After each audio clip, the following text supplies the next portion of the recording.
She told her husband she was falling asleep, and then she awoke to every wife's worst nightmare.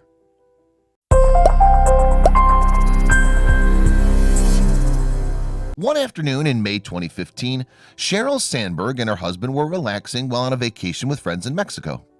Feeling sleepy, she told her husband that she was drifting off. Then she awoke to her worst nightmare. Sandberg, chief operating officer at Facebook, and her husband Dave Goldberg, chief executive of data at SurveyMonkey, were among the guests at a Mexican resort to celebrate the birthday of a friend. The couple were enjoying the 11th year of a happy and fruitful marriage. Sandberg and Goldberg first met in Los Angeles, California, back in 1996. At the time, Goldberg was working at a music startup that he helped found. Sandberg, meanwhile, was at a consulting firm in the city. Goldberg apparently was instantly enamored by his future wife. However, it's unclear if the feeling was immediately reciprocated, as Sandberg fell asleep at the movies during their first date. Indeed, divorcee Sandberg was actually dating another man when the pair first went out.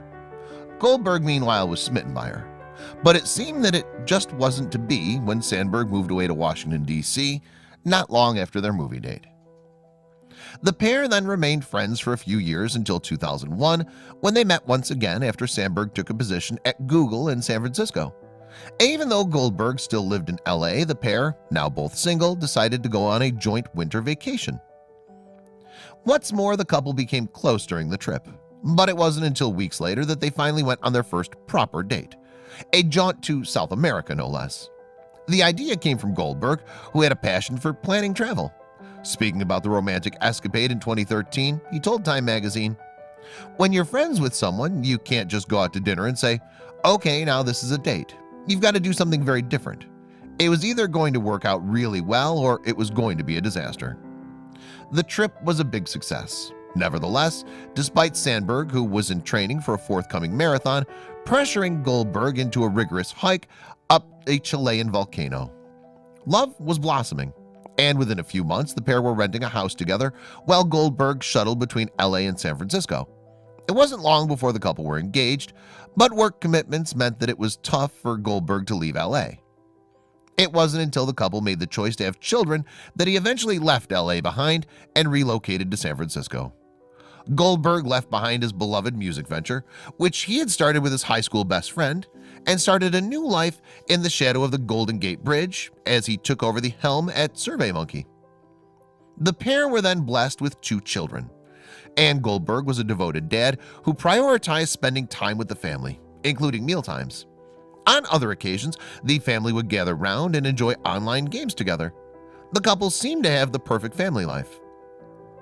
Of course, this doesn't mean that they neglected to make private time for themselves. The couple enjoyed various trips away together, including their 2015 trip to Mexico to celebrate the 50th birthday of a close friend of Goldberg's.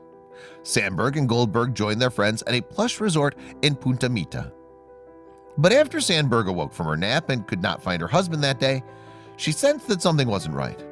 Goldberg had gone to the gym, so Sandberg and her brother-in-law Rob went there to look for him. And that's when they discovered him there on the ground. "We found Dave on the floor, lying by the elliptical machine, his face slightly blue and turned to the left, a small pool of blood under his head." Sandberg subsequently wrote in her book, Option B, Facing Adversity, Building Resistance, and Finding Joy. "We all screamed. I started CPR. Rob took over from me. A doctor came and took over from him. But it was too late. Goldberg had already died of heart condition." Sandberg's book gives a moving portrayal of the moment when she realized that her husband wasn't coming back. When his brother Rob, in shock himself, said he had to go, "I took a few steps out of the room, then turned around and ran back in, hugging Dave as hard as I could," she wrote. Eventually, Rob lovingly pulled me off Dave's body. But Sandberg still had to face the awful task of telling her 2 children that they'd lost their father. "I lay on the grass, holding them as they wailed," she said. "Day after day, my kids' cries and screams filled the air. In the moments when they weren't crying, I watched them anxiously, waiting for the next instance they might need comfort," she added. "My own cries and screams, mostly inside my head but some out loud, filled the rest of the available space." The distraught Sandberg was struggling to find a way to channel her grief until she began speaking with psychology professor Adam Grant, who later went on to co-author her book. He helped her deal with some of what she was feeling. I thought resilience was the capacity to endure pain, so I asked Adam how I could figure out how much I had, she wrote in option B. He explained that our amount of resilience isn't fixed, so I should be asking instead how I could become resilient. Resilience is the strength and speed of our response to adversity, and we can build it. The book is an exploration of Sandberg's grief, and she hopes it will act as a help guide for others who may be going through similar distress following the sudden, devastating loss of a loved one. She's also hopeful that the book will help other bereaved people gain post-traumatic growth in the aftermath of such a shock. In addition to dealing with her grief, Sandberg, as a successful woman in the public eye, also had to deal with shocking disrespect and misogyny in the months following her loss. Some online trolls criticized her when she began to date a friend almost a year after her husband's death. Men date sooner, men date more, and women get judged more. And, obviously that's super unfair, she told The Guardian in an April 2017 interview. However, she did receive support from one very famous pal.